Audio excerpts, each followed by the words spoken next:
A few days ago, each member of the editorial team was asked to record a video about themselves and the newsletter that they are the editor of. The model example that was given to us was that of my good, close personal acquaintance, Kit Winder, who recorded a video about his newsletter, New World Investor. Now, we're going to chat about something that he mentioned in there which caught my eye. But before we do that, you should probably know that Kit and I are very good friends, despite the fact that we disagree about pretty much everything, which means this should be an interesting video for you to watch. Kit, thanks for coming on again. Is it? It will be interesting. We always have a good debate, Kit and I, because we especially disagree about the effects that the green energy lobby is having on the world and on energy so far. But the particular quote, Kit, that you mentioned in your video, which made me very worried and has you very excited, is green tech is moving beyond the energy sector. This terrifies me, but why is it good news? I'd say mainly it's good news because I think the story of the energy transition is not the story of one ideology being imposed upon another. It's the story of trying to find better ways to do things that we already do. So no one is asking for a transition where we get poorer or we can do less things, fly on less holidays, eat less of what we want. All we're trying to do is find better technologies for doing the things that we already do. So if we can drive from A to B and emit 10% of the carbon along the way, that's an absolute win. And if we can do it with the same efficiency or in a nicer car with more technological attractions, and that's one thing Tesla did. I mean, you can argue from night till day about its valuation and its founder, but one thing it did was show people that electric vehicles can be cool, they can be fast, they can be comfortable, they can be exciting to be in, and they can also be affordable as well. So just changing that narrative from this is something we must do, just this is something that we want to do because there are better solutions, better services, better products, and that life is going to be better 20 years down the road once this transition is complete. So again, we disagree about everything, Kit, which is interesting. I think Henry Ford's wife used to drive an electric car back in the day when it was viable back then too. But the part I want to pick on there is it does seem like we're being told that we can't eat what we want, can't eat meat, must eat bugs, we can't travel, we shouldn't be allowed to travel. So, I mean, energy efficiency is a really good idea. You and I agree about that. And I'm sure both of us, adjust our lifestyle for that. But it seems to me that the part that people object to when it comes to the green machine is this idea that it's being imposed on us and it's ideological. So do you think that's just the media sort of portraying the movement in a misleading way, or is there something else behind this? No, I think it's a really reasonable point. There are a vast number of people within any energy transition or within sustainability or the green movement, whatever we're calling it, who do think that that's the best way to challenge it. And there are a lot of gains to be made by switching from beef to vegetables or from beef down to chicken and pork or whatever, however you want to do it. There are efficiency gains all the way down that food chain. If we fly less, then there's a lot less that we have to do in terms of the technological solutions. So it's just how do you want to tackle it? But I mean, one of the big arguments is around oil and gas. Obviously, should we keep exploring for them? Should we keep burning them? Do we need them? And are they to blame for the climate crisis as well? And what I always say is, America has made the mistake of waging a war on drugs when they really needed to wage a war on demand. And if demand is there, the products will find a way. And if you make them illegal, those ways will just be slightly more harmful to society. And I think the same is probably somewhat true with oil and gas. We've spent a lot of time saying, stop the drilling. And there isn't, I think people exaggerate the extent to which the current crisis is the result of the green movement stopping energy majors from drilling. I think they see the writing on the wall for a 25-year project, and it's hard to get financing for something like that today. But the reality is that if demand is still there for oil, that's really the challenge. And so I think there's been a bit of a pivot there. Electric vehicles are coming in, renewables are taking ever greater shares of the grid, and now we're seeing things like the food industry. So this is a great example where they want us to eat less meat or they want us to eat less beef is an understandable complaint to have about the green movement.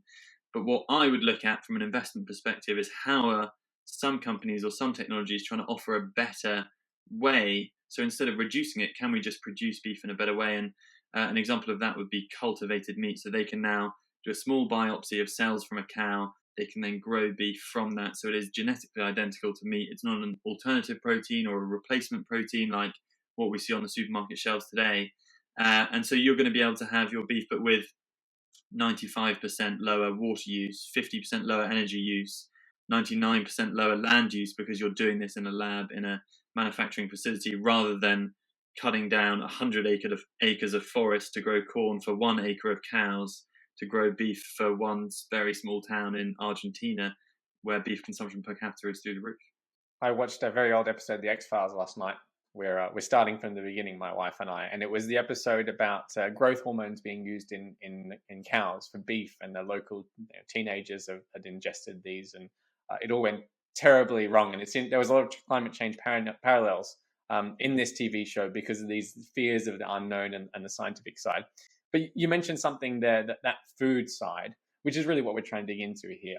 What else is the green machine going to start changing about our life? We've done food. We've obviously experienced energy and the consequences. What's next?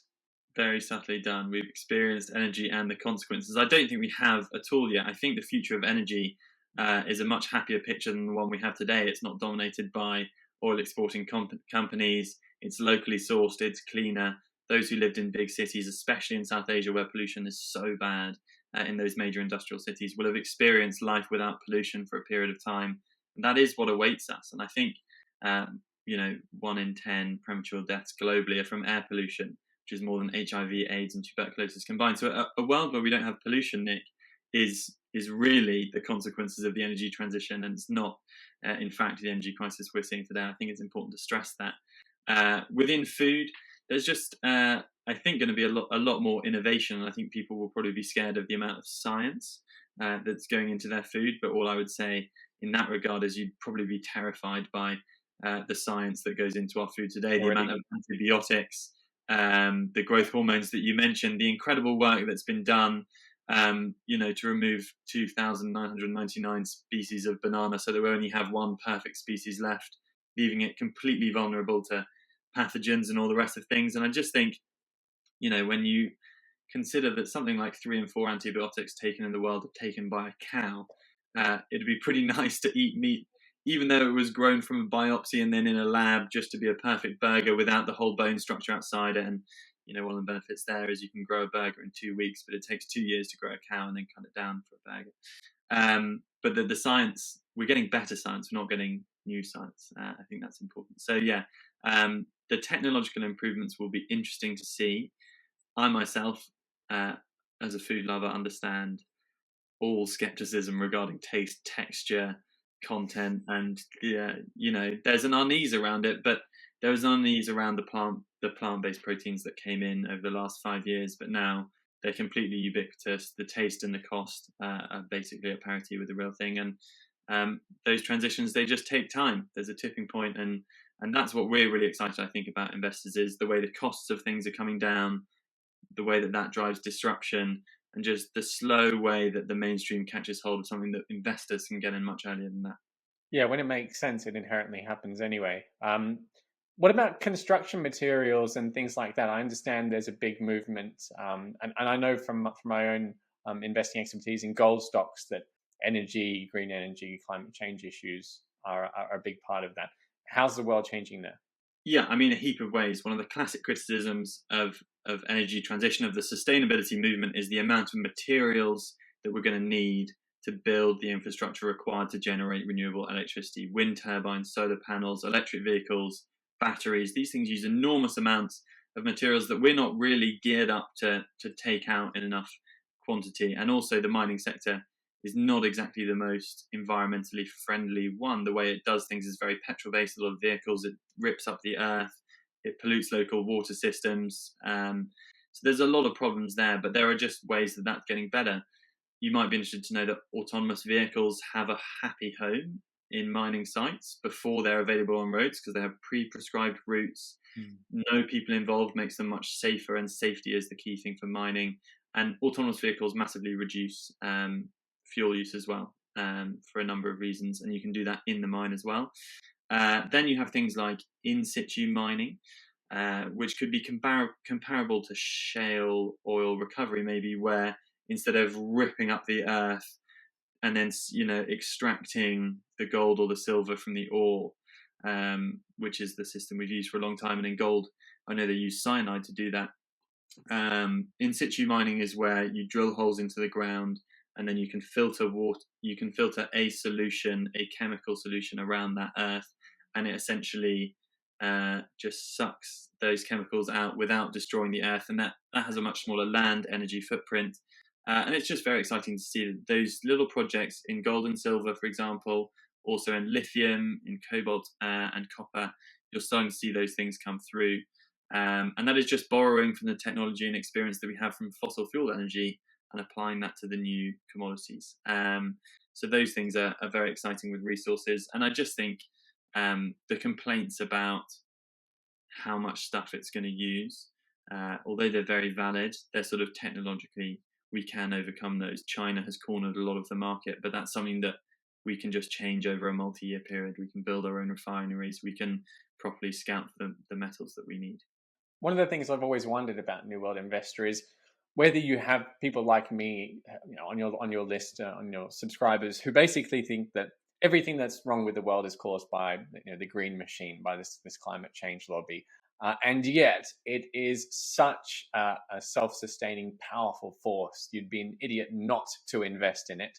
Or are your subscribers all true believers? I thought everything that's wrong with the world was caused by central bankers, Nick.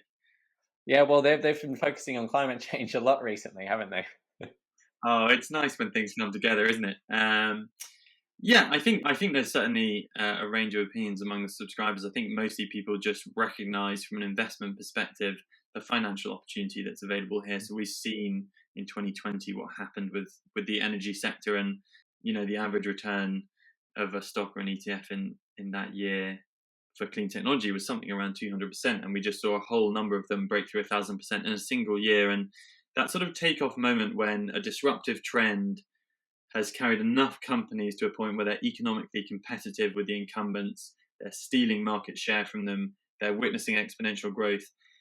It's very risky for a lot of funds, for a lot of capital managers to invest before that point. They're sort of too small, they're too risky, they don't fit in with the mandates of the funds. But the moment that these companies cross a threshold, maybe even of just market capitalization or of volatility where they're not so volatile that a fund can't invest in them, what we saw was that a huge amount of capital was trying to squeeze itself into actually what is quite a small pool of companies that are changing the game in energy. And the returns available there were just extraordinary. I think we're definitely seeing something similar with food. The disruptive curve that cellular meat is on, and the incredible inefficiencies of, as I say, 100 acres of land for 1 acre of cows for one small town of people, the amount of water that uses, the amount of energy that uses, the amount of time it takes, 2 years. Those things can all be cut by genuinely 50 to 95%.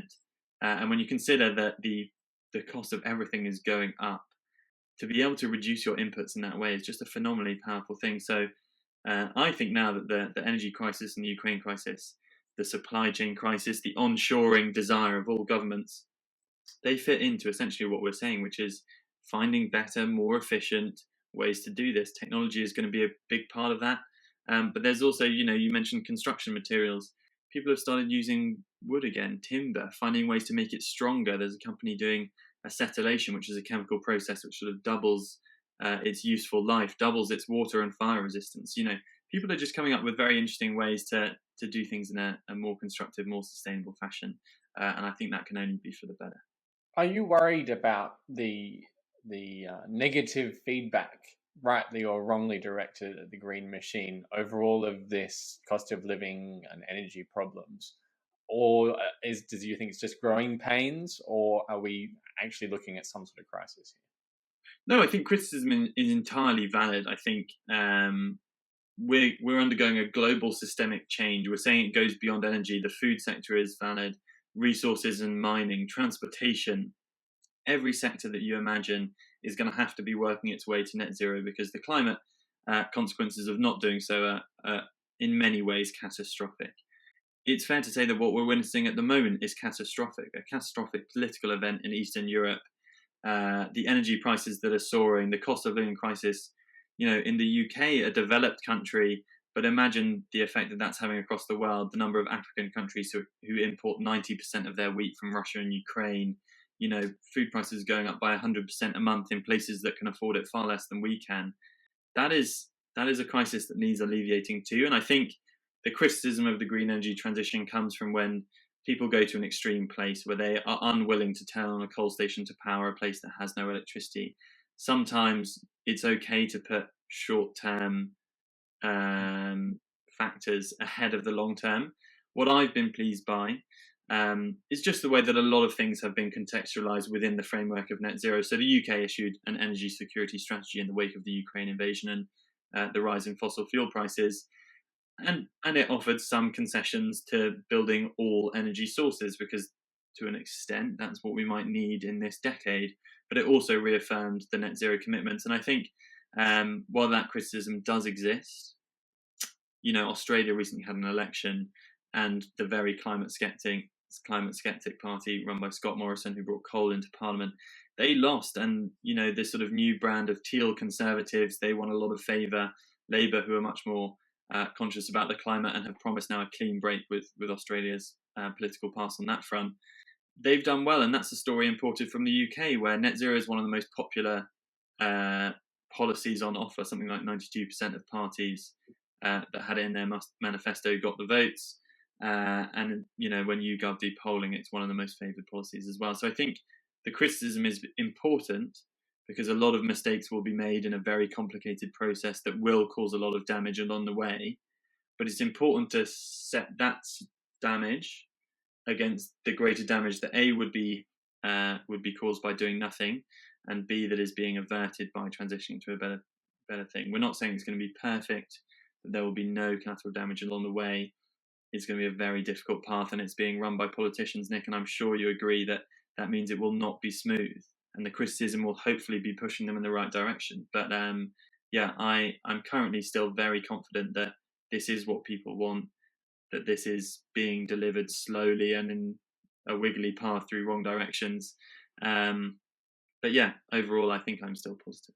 Yeah, I think that's an interesting idea, that it's sort of a form of growing pains. But I'm reminded of the H.L. Mencken quote. It goes something like, democracy is the idea that people know what they want and deserve to get it good and hard. And I think we should end there, because that's what the green energy transition has done to us. If they're coming after the rest of our lives, I am worried for one. Thanks very much, Kip, for joining us and for putting up for my ideological pokes of your belief. Always a pleasure, Nick. I love chatting to you.